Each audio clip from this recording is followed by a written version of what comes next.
আলোচনা করব। আমাদের গুরুদেব হচ্ছেন বাবাজি মহারাজ, তার গুরুদেব হচ্ছেন রাধারমন চরণ দাস বাবাজি মহারাজ, যিনি নামের প্রভাবে কুকুরের মহোৎসব করেছিলেন। পৃথিবী বিখ্যাত, পৃথিবী জুড়ে এই কাহিনীটা খুব সুন্দরভাবে অনুষ্ঠান করা হয়েছে। তার আমি অকৃত অথম, যদি আমার কোনো দুষ্কৃতি হয়ে থাকে ক্ষমা করে দেবেন। একদিন বাবাজি মহাশয় সদলে সংকীর্তন লইয়া মহাপ্রভুর বাড়ির গমন করিলেন। বহুক্ষণ কীর্তনের পর সে স্থানেতে যেমন বাইরিলেন, অগ্নি একটি মেয়ে কুকুর ইহাদের সঙ্গে সঙ্গে যাইতে লাগিল। ইহারা যে যে স্থানে দাঁড়াইয়া কীর্তন করিতেছেন, সকলে চলে যাওয়ার পর সেই স্থানে ওই কুকুরটি গড়াগড়ি দিতেছে দেখিয়া সকলেরই ইহার প্রতি ভক্তি জন্মিল। কুকুরটি আর ইহাদের সঙ্গ ছাড়িল না। তার এত ভালো লেগেছে নাম, তাই কুকুরটি সব সময় তাহাদের সঙ্গে সঙ্গে থাকিত। সেই হইতে সকলে ইহাকে ভক্তিমা বলিয়া ডাকিতে লাগিলেন। কুকুরটির নাম রাখলেন ভক্তিমা। উহার এইরূপ প্রকৃতি হইল যে দেখিলে ঠিক যেন মূর্তি ভক্তি বলিয়াই মনে হইল। কেহ কিছু অনিবেদিত বস্তু আনিয়া দিলে ভক্তিমা কিন্তু সেটি গ্রহণ করিতেন না। অনিবেদিত মানে ঠাকুরকে নিবেদন না করিয়া যদি কেউ কিছু ভক্তিমাকে দিতেন, ভক্তিমা কিন্তু গ্রহণ করিতেন না। কেউ কখনো অন্য কুকুরের সহিত ভক্তিমার ঝগড়া শোনে নাই। এখানে বৈষ্ণবকে যেরূপ খাইতে দেওয়া হয়, ভক্তিমাকেও সেইরূপ পারস করিয়া খাইতে দেওয়া হইত। কিছুদিন পর ভক্তিমার শরীরে অসুস্থ হইল। তখন সকলে কায় মনোবাক্যে ভক্তিমার সেবা করিতে লাগিলেন। এই রূপে 2-4 দিন যায়। ভক্তিমা ক্রমশই দুর্বল হইতে লাগিল। অবশেষে একদিন ভক্তিমার অন্তিম কাল উপস্থিত হইল।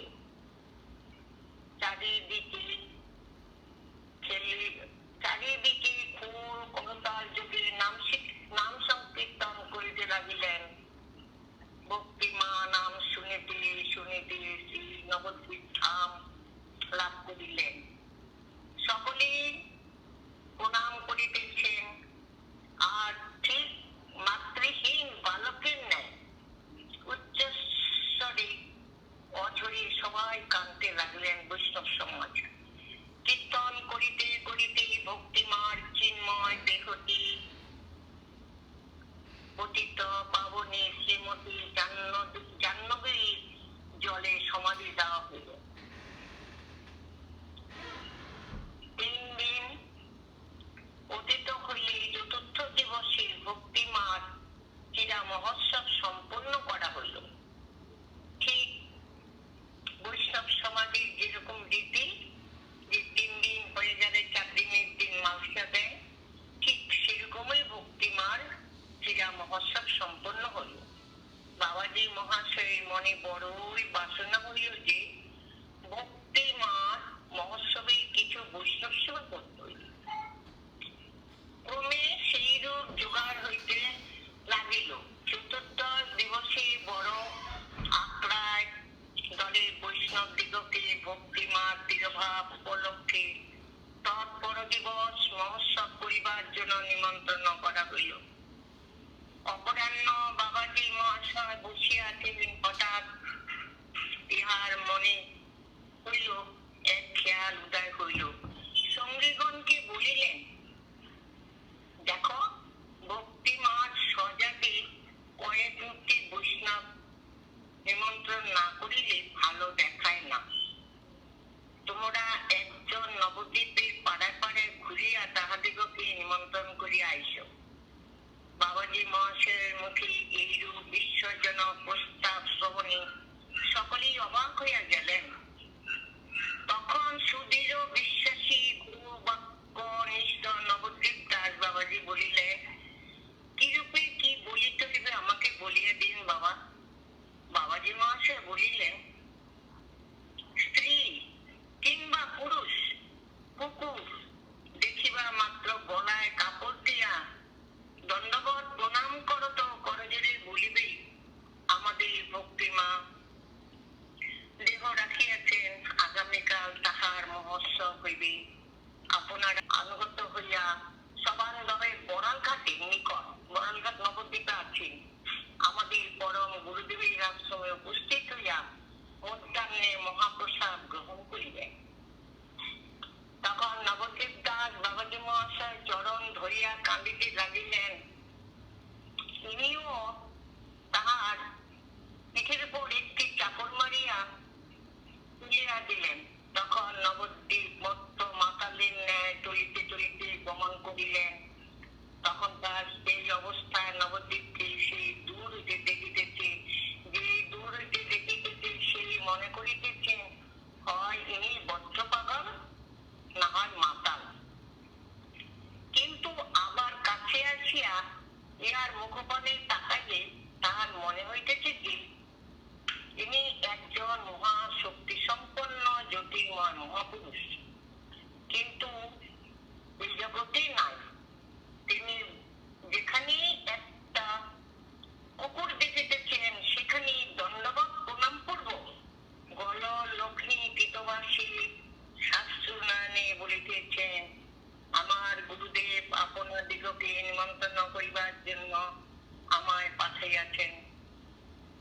আগামীকাল আমাদের ভক্তি মায়ের দিবসী মহোৎসব হইবে। ওই উপলক্ষে আপনারা সবান্ধবে অনুগ্রহ পূর্বক আমাদের পরম গুরুদেবের আশ্রমে গমন করিয়া মহাপ্রসাদ গ্রহণ করিবেন এবং আপনাদের স্বজাতি অন্যান্য যাহাদের সঙ্গে আপনাদের দেখা হইবে তাহাদিগকে এই নিমন্ত্রণটি দিয়া আমাদিগকে চিরবাধিত করিবেন। এইরূপে পাড়ায় পাড়ায় ঘুরিয়া নবদ্বীপ দাস রাত্রি অনুমান একটহরের সময় আশ্রমে ফিরিলেন।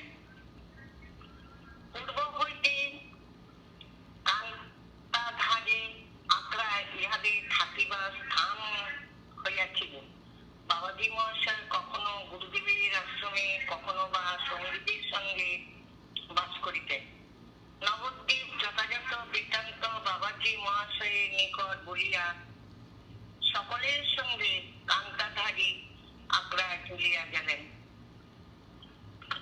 প্রাতকালে বৈষ্ণব পূজারীগণ আসিয়া কান্না করিতে আরম্ভ করিলেন। বেলা দ্বিপ্রহরের মধ্যে রান্না শেষ হইলে বৈষ্ণবদিগকে ডাকা হইল। দুই চারি মূর্তি আসিতেছেন, এমন সময় একজন বলিয়া উঠিলেন, বাবাজি মহাশয়, আপনারা বৈষ্ণব, কুকুরের মহোৎসবে যাওয়া আপনাদের পক্ষে সম্ভব হবে না। ক্রমে ক্রমে এই কথাটা পাকিয়া গেল। তখন সকলেরই অমত হইল। ডাকের পর ডাক হইতেছে, তবুও বৈষ্ণবগণ আসিতেছেন না। একজন পূজারী আর একজন বাবাজি মহাশয় নিজে বড় আক্রায় গেলেন। তখন বড় আক্রায় মহান্ত বাবাজি স্পষ্ট করিয়াই বলিলেন, দেখুন বাবা, কুকুরের মহোৎসব হইবে, ইহা তো আমরা জানি না। এই মহোৎসবে গেলে আমাদের বড়ই অপমান হইবে। কেননা অতএব আপনি অন্যান্য লোকদেরকে ডাকিয়া খাওয়াইয়া দিন, আমাদের যাওয়া হইবে না। বাবাজি মহাশয় অনেক বিনয় করিয়া বলিতে লাগিলেন, কিন্তু কিছুতেই তখন তাদিগকে রাজি করাতে পারলেন না। তখন লীলাময় এটাই চান, কি এক খেলা খেলিবার ইচ্ছা হইয়াছে বুঝিয়া বিচলিত মনে আশ্রমে প্রত্যাবর্তন করিলেন। ক্রমে এই ঘটনা চারিদিকে চড়িয়া পড়িল। জগবন্ধু চট্টোপাধ্যায় নবদ্বীপ নিবাসের বিশেষ সম্ভ্রান্ত জনিত ভদ্রলোক বড়ালঘাটিতে থাকিতেন। তাহার কাঠের গোলা ছিল। তিনি এই ঘটনা শুনিয়া বলিলেন, আমি মহান্তির উপর ক্ষতিপূরণের দাবি করিব। বাবাজি মহাশয় তাহাকে বিনীতভাবে বলিলেন, বাবা, মঙ্গলময়ে যাহা ইচ্ছা তাহাই হইবে, কোন প্রতিবাদ করার প্রয়োজন নেই। এদিকে বেলা প্রায় 2:30 প্রহর সময় যাহারা উপস্থিত হইতেছেন তাহাদিগকেই মহাপ্রসাদ দিতে লাগিলেন। বাবাজি মহাশয় বলিলেন, হারে ভক্তি মায়ের স্বজাতি বৈষ্ণবজি এখনো কেউ আসিলেন না। তখন নবদ্বীপকে ডাকিয়া পাঠাইয়া দেওয়া হইল। নবাগত সঙ্গীগণ মনে করিতেছেন, বাবাজি মহাশয়ের এ আবার কি নতুন খেলা? এ কি কখনো সম্ভব হয়? পশু জাতি সাংকেতিক কথা দুই একটা বুঝে, তাই বলে কি তাহারা নিমন্ত্রণ খাইতে আসবে? যেমন ক্রিয়াকর্মের বাড়ি কুকুর আসে, বরং সেই রূপে বিচারিতে আসিতেও পারে। কিন্তু যাহারা ইহার অলৌকিক স্বভাবযোগ্য পুরাতন সঙ্গী, তাহারা বলিতেছেন, যখন বাবাজি মহাশয়ের মনে উদয় হইয়াছে তখন নিশ্চয়ই আসিবে। মানে তাদের বিশ্বাস যে বাবাজি মহাশয় যখন বলেছেন, নিমন্ত্রণ করেছেন, তখন তারা নিশ্চয়ই আসিবে। এই সময় রাধেশ্যাম বাবা বলে একজন বাবাজি মহারাজ আসিয়া উপস্থিত হইলে বাবাজি মহাশয় তাকে দণ্ডবত প্রণাম করিলেন। রাধেশ্যাম বাবা বলিতে লাগিলেন, বাবা, তোর এক এক কাণ্ড দেখিয়ে যে আমি স্তম্ভিত হয়ে যাচ্ছি। কোথা হইতে যে এক কুকুরের মহোৎসব সৃষ্টি করিলি, আমি মনে করিলাম যা হোক বৈষ্ণব সেবা তো হইবেই, কিন্তু তাহা হইল না। কোন বৈষ্ণবরা তো এলেন না, নানা রূপ গোলযোগ উপস্থিত হইল। তারপর আবার কি এক কুকুর নিমন্ত্রণ সুযোগ তুলিয়াছিল। এত বুজরুকি করা কেন বাবা? যাহা কেউ কখনো করে নাই, তাহা করিতে গিয়া লোকের কাছে হাস্যাস্পদ হওয়া বই আর কিছুই নয়। তোদের না হয় নিন্দাচ্ছদের সমান জ্ঞান হইয়াছে, আমাদের তো তোদের একটু কিছু শুনিলে প্রাণ বড়ই ব্যথা লাগে। বাবাজি মহাশয় করযোগে বলিলেন, বাবা, আমি এসব কিছুই জানি না। ওই আপনার পাগল ছেলে পেলে কি করিতে কি করিয়া ফেলে, এসব কথা আর আপনি কোনো কান দেবেন না। রাধেশ্যাম বাবা একটু উপদেশে বলিলেন, এখন ছেলেগুলির কাছে রাখা উচিত নয়, এইসব ছেলেগুলির কাছে রাখা উচিত নয়। এখন যে কুকুর না দেখিয়া সকলে তোমার গায়ে ধুলো দেবে, তাহাকে রাখিবে। বাবাজি মহাশয় একটু ক্ষুব্ধ ভাবে বলিলেন, কেন বাবা, আপনারা না বলিয়া থাকেন প্রভু সর্বঘটে বিরাজমান, কুকুরের ঘটে কি তিনি থাকিতে পারেন না? প্রহ্লাদ যদি স্তম্ভ হইতে নবনিসিংহ মূর্তি রূপে প্রকট হইয়া থাকেন, তবে কি সচেতন জঙ্গ তন্দের দেহ হইতে এই সামান্য কার্য হইবে না? আমাদের এই অবিশ্বাসী সর্বনাশের মূল। আমি নিশ্চয়ই বলিতেছি, যদি নিতাই চান সর্বত্র বিরাট করিতেছেন একথা সত্য হয়, তবে অতি অল্প সময়ের মধ্যে আপনি দেখিবেন ওই কুকুর দ্বারা রঙ্গিয়া নিতাই জগৎবাসীকে এক অপূর্ব রঙ্গ দেখাইবে। এদিকে বেলা অবসান প্রায়। এই সময় এক একটি করিয়া কুকুর আসিতে লাগিল। বাবাজি মহাশয় যেমন দেখিতে পাইলেন, অমনি আস্তে আস্তে সাষ্টাঙ্গে দণ্ডবত প্রণাম করিয়া বড়ালঘাটের সম্মুখস্থ রাস্তার উপর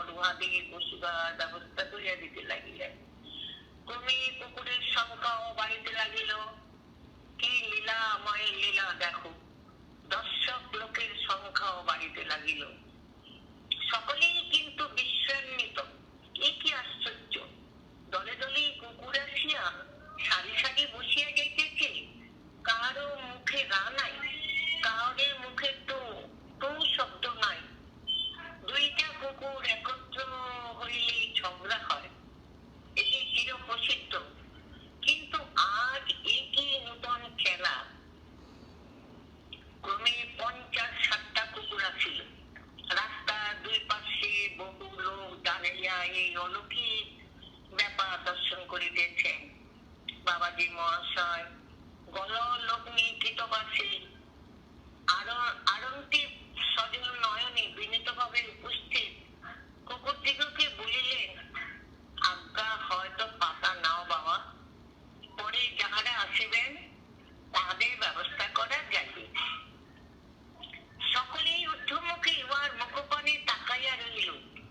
না জানি অবক্ত ভাষায় তাহারা কি বলিল, তাহা কি ওই মহাপুরুষে বুঝিতে পারিলেন। ব্যবস্থা করিলেন এবং বড় গামলা আনিয়া ডাল, তরকারি, অন্ন, দধি, পায়স প্রভৃতি যাবতীয় দ্রব্য একত্র মাখিয়া পরিবেশন করিতে লাগিলেন। তাহাই করা হইল। গগন ভেদী হরিধ্বনি, জয় নিতাই গৌর হরি গৌর, প্রাণ মাতানোর ধ্বনি চতুর্দিকে মুখরিত হইল। সকলেই দেখিয়া অবাক। পাতায় মহাপ্রসাদ দেওয়া হইল, কিন্তু কেউই মুখে দিচ্ছেন না, কেউই মুখ দিতেছে না। সকল পাতায় পরিবেশন শেষ হইল। বাবাজি মহাশয় অশ্রুনয়নে গদগদ কণ্ঠে করজোড়ে বলিলেন, আপনারা তবে বসিতে আজ্ঞা হোক। বলিবা মাত্র একটা কালো রঙের কুকুর আসিয়া সকলের পাতায় মহাপ্রসাদ আঘ্রাণ করিয়া গেল। তখন সকলে মহাপ্রসাদ খাইতে আরম্ভ করিলেন। হরিধ্বনি, জয় নিতাই গৌর হরি গৌর বলে হরিধ্বনি এবং অনুধ্বনি সেই স্থান যেন কান্দিয়া হইতে সেই স্থান যেন কম্পিত হইতে লাগিল। চারিজন পরিবেশটা যে পাতায় প্রসাদ শেষ দিল যাইতেছে, সেই পাতায় আবার প্রসাদ দিতেছে। এক একটি নূতন কুকুর আসিতেছে আর নূতন পাতা দেওয়া হইতেছে। লোকে লোকারণ্য, যত কিছু কোলাহল লোকমুখে, কিন্তু কুকুরের মুখের একটি শব্দও নাই। কুকুরের মুখে একটি শব্দ কেউ শুনিতে পাইতেছেন না। নবাগত সঙ্গীগণ এই ব্যাপার দেখিয়া নিজেদের সংকীর্তন বিচার বুদ্ধিতে বিচারপূর্বক অবিরত ধারায় অশ্রু বিসর্জন করিয়া নাচিতেছেন। মানবের ক্ষুদ্র বুদ্ধির অগোচর অতিশয় বিশ্বাসিত এই ঘটনাটি দেখিয়া উপস্থিত দর্শক বৃন্দের অবস্থা একবার ভাবিয়া দেখিলে বোধহয় সকলেই স্বীকার করিবেন যে উহা ভাষায় ব্যক্ত করা সম্পূর্ণ অসম্ভব। আজ আমরা কাহার জয় দিই, ভক্তি মায়ের না তাহার প্রিয় পুত্র বাবাজি মশাই? কি উপস্থিত কুকুর বেশি মহাপুরুষ দিদি, গুরুবাক্য একনিষ্ঠ দৃঢ় বিশ্বাসী নবদ্বীপে বিশ্ব লীলাময় নিতাই চাঁদে অথবা উপস্থিত দর্শক ভক্তবৃন্দে, আমার মতে কিন্তু ভক্তবৃন্দেরই জয় দেওয়া উচিত। কারণ ঐশ্বর্য বিকাশ বহু বহু স্থলে বহু বহু ব্যাপারে হইতে পারে, কিন্তু দর্শন তো আর সকলের ভাগ্যে ঘটে না। কেউ কেউ উচ্চকণ্ঠে বলিতেছেন, ধন্য বাবাজি মহাশয়, ধন্য শক্তি, এইরূপ অদ্ভুত লীলা দেখা তো দূরের কথা, আমরা কখনো শুনি নাই। এ কি মানুষের সম্ভব? কেউ কেউ বা ওই কুকুরের অঙ্গতের মধ্যে শাস্ত্রাঙ্গে দণ্ডবোধ করিয়া তাহাদের নিকট ভক্তি প্রার্থনা করিতেছেন।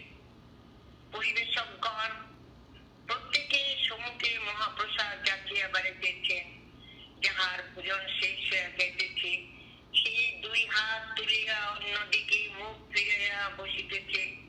তাহার পাতায় প্রসাদ দিতে গেলে আরো মুখ ফিরাইয়া অনিচ্ছা প্রকাশ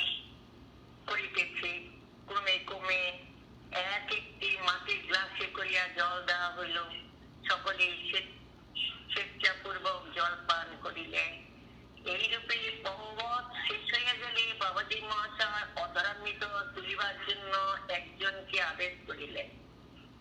এইদিকে নবদ্বীপ দাস একটা বাটিতে করিয়া জল লইয়া সকলের চরণামৃত নিতে লাগিলেন। কুকুর বেশি বৈষ্ণবগণ যেন চির উত্তলিকাবৎ বসিয়া আছেন। বাবাজি মহাশয় পূর্ববৎ করজোড়ে প্রণাম পূর্বক বলিলেন, আপনাদের যদি উদয় পূরণ হইয়া থাকে তবে এই দাসের ত্রুটি মার্জনা পূর্বক স্বস্থানে প্রস্থান করিতে আজ্ঞা হোক। চারিদিকে হরিধ্বনি উলুধ্বনি হইতে লাগিল। কুকুর রূপে মহাত্মাগণ একে একে সকলে প্রস্থান করিতে লাগিলেন। উপস্থিত বৈষ্ণবমণ্ডলীর মধ্যে প্রায় সকলেই অতি আগ্রহে ওই অধরামৃত ও চরণামৃত গ্রহণ করিলেন। সন্ধ্যা দেবেও যেন ওই মনোহারিণী আশ্চর্যময়ী লীলা দর্শন করিবার মানুষের সদল বলে আসিয়া নিজ অধিকার বিস্তার করিতে লাগিলেন। বাবাজি মহাশয় আর স্থির থাকিতে পারিলেন না। আনন্দে অধীর হইয়া সেই সব প্রসাদী পত্রের উপর গড়াগড়ি দিতে যাইতে লাগিলেন। ক্রমে সেই সব পাতা যে কোথায় গেল স্থির করিতে পারিলেন না। তঙ্গদের পাতাকেও পরিষ্কার করিতে হইল না। ভক্তগণ গড়াগড়ি দিয়াই পরিষ্কার করিয়া দিলেন। সেটা সত্ত্বেও লোকাপেক্ষী অনেক মহাত্মাগণ সাংঘা পদ্ধতিতে গা ঢাকিয়া মহাপ্রসাদ পাইতে লাগিলেন। কেউ কেউ বা উত্তরেও বা বস্ত্রাঞ্চলে আচ্ছাদন করিয়া কিছু কিছু মহাপ্রসাদ বাড়িতে লইয়া গেলেন। যা হই হই রই রই করিতে লাগিলেন। মহা আনন্দ কোলাহল উঠিল। তাদের সঙ্গে বাবা কান্দিতে কান্দিতে বাবাজি মহাশয়কে আলিঙ্গন করিয়া বলিতে লাগিলেন, বাবা, তোর যে নিতাই এর উপর এত বিরাট বিশ্বাস জন্মিয়েছে, ইহা তো আমি আগে দেখি নাই। ধন্য বাবা তোর শক্তি। চারিদিকে লোকমুখে তোর চারিদিকে অলৌকিক শক্তির প্রশংসা শুনে আমি যে কত দূর আনন্দ পাইতেছি তা আর কি বলিব। আশীর্বাদ করি তোদের এইরূপ সুজয় দিন যেন শতগুণ বৃদ্ধি পায়। বলিতে বলিতে তাহার অঙ্গ পুলকিত হইল, চোখে জল আসিল। বাবাজি মহাশয় সগণে তাহাকে প্রণাম করিলেন। তিনিও আশীর্বাদ করিয়া কিঞ্চিৎ বৈষ্ণব অধরামৃত গ্রহণ করিলেন। সমস্ত বৈষ্ণব অধরামৃত একত্র করিয়া ভক্তিমাকে সমর্পণ পূর্বক ভক্তি মায়ের অবশিষ্ট প্রসাদ তাহারা সকলে বাঁধিয়া লইলেন।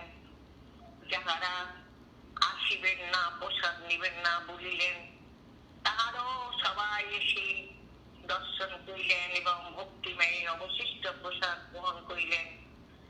আনন্দের সময়টা যেন শীঘ্র চলিয়া যায়। দেখিতে দেখিতে রাত্রি প্রায় দেড় হইল। বাবাজি মহাশয় সঙ্গীগণকে গঙ্গা স্নান করিয়া একটি গৃহে বিশ্রাম করিতেছেন। ওই সময়ে চৈতন্য দাস অপর একটি গৃহ হইতে ডাকিয়া বলিলেন, গুরুদেব, ঠাকুরের ভোগের একটি পারস ধরা রইয়াছে। আমরা তো কেউ দেখি নাই। এত রাত্রে কাহারও তো ক্ষুধার্ত নাই। এই প্রসাদ কি করা হইবে? তখন বাবাজি মহাশয় বলিলেন, গঙ্গা স্নান করিতে করিতে হঠাৎ আমার মনে হইল যেন নিমন্ত্রিত কোন মহাত্মা আসিয়া উপস্থিত হইতে পারেন নাই। যদি তিনি রাত্রে আসিয়া উপস্থিত হন তবে কি দিয়া তাহার সেবা করিব? তার জন্য নিতাই চাঁদ মহাপ্রসাদ রাখিয়াছেন। তখন নিশ্চয়ই কোন নিমন্ত্রিত মহাত্মা অনুপস্থিত আছেন। যাহা হোক, মহাপ্রসাদ এইরূপ ভাবে রাখিয়া দাও। কিছুক্ষণ পরে বাবাজি মহাশয় ঘর হইতে যেমন বাহিরিলেন, অমনি দেখেন যে একটা লাল রঙের কুকুর ওই গৃহের চারপাশে শুইয়া আছে।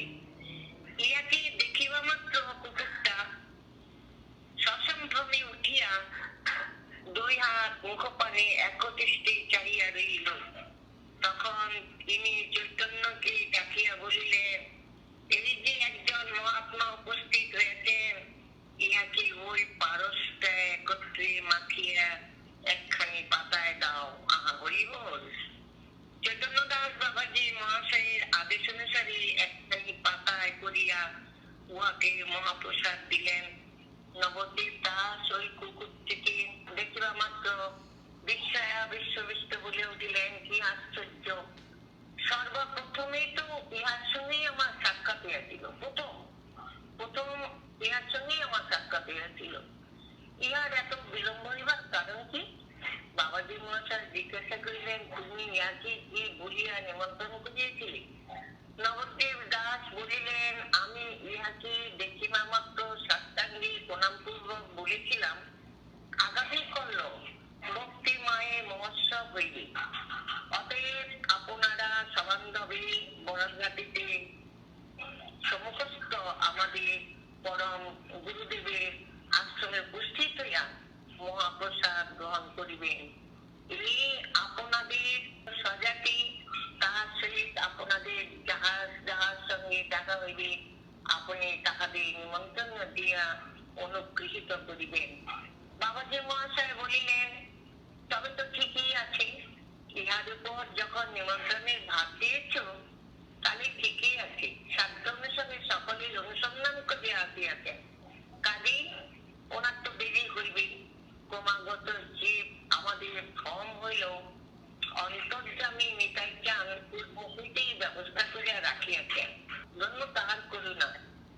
এইদিকে কুকুরবেশীর মহাপুরুষটি পরিতৃপ্ত ভাবে ভোজন করিয়া চলিয়া গেলে ইহারাও তাহার অধরামৃত গ্রহণপূর্বক বিশ্রাম করিলেন।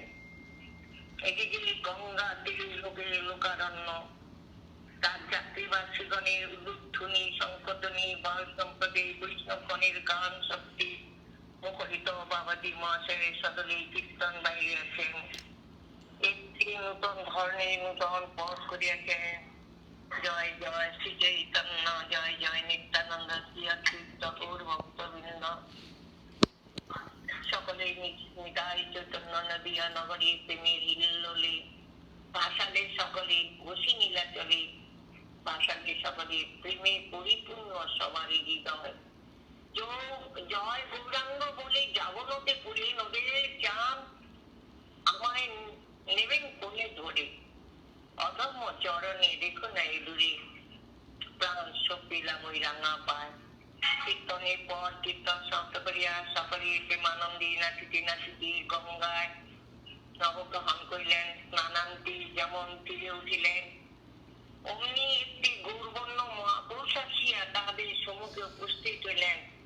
আগন্তুক মহাপুরুষের মস্তকে দীর্ঘ কেশ পরিধানে গরিব বসন দুলু উহার নয়ন শ্রীযুক্ত প্রেমানন্দ ভারতী বাবাজি মহাশয় সেই সাক্ষাৎ মাত্রই প্রেমালিঙ্গন করিয়া কীর্তনানন্দে নৃত্য করিতে করিতে সঙ্গীগণ সহ আশ্রম ত্যাগ করিলেন। জয় গুরু নিতাই গৌর হরি বল। এইভাবে আমাদের বড় বাবাজি মহারাজ কুকুরের মহোৎসব সম্পন্ন করিলেন। আজও এই কুকুরের মহোৎসবটি নবদ্বীপের বড়ঘাটে এখনো হয়ে থাকে নাকি। তাই